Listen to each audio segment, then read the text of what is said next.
It's my first solo album. I have recorded as a soloist before, but not a full-length solo album, so I'm excited and really delighted to do this, and with this music, which is so important to me. Just delighted that this will share all of this wonderful work that we've been doing here with those who are willing to listen to.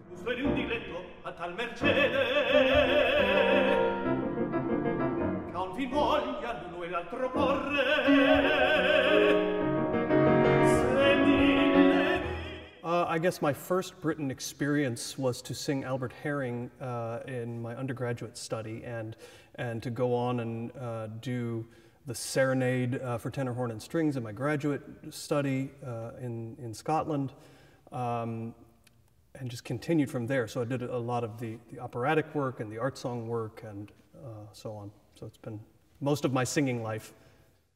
I've always been drawn to Britten's music.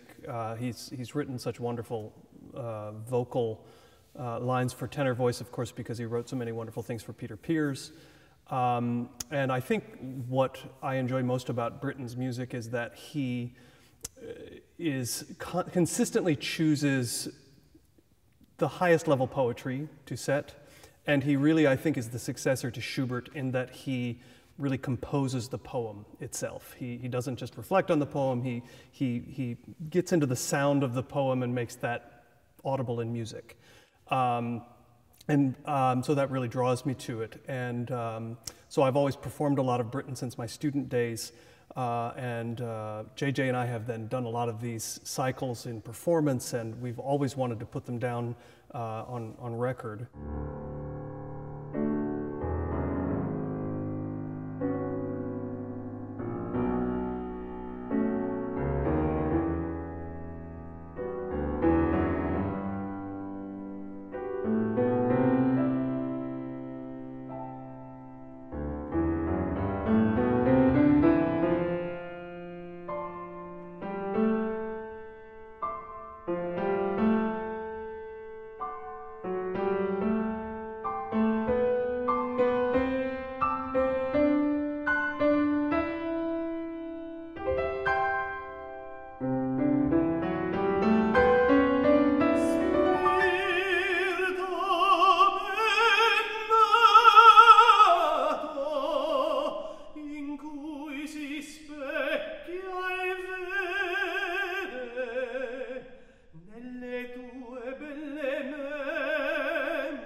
Because Britten and Pears work so closely together, he just understands exactly how the tenor voice works.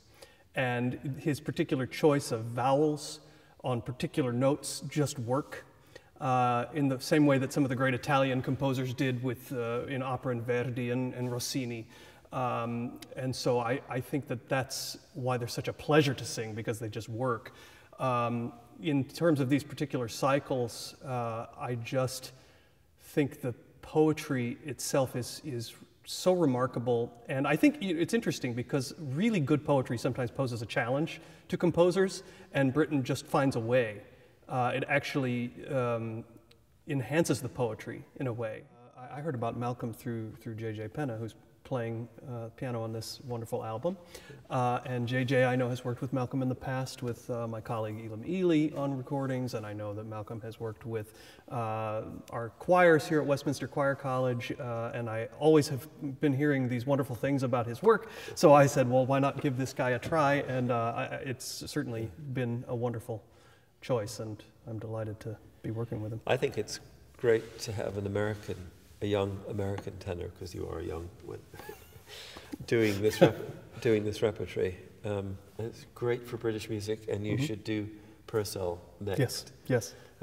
It's great to have this English language music not always done by British singers. Sure. The three things that you must do, I'll say it publicly while the camera's watching, is Britten, Purcell, and Dowland.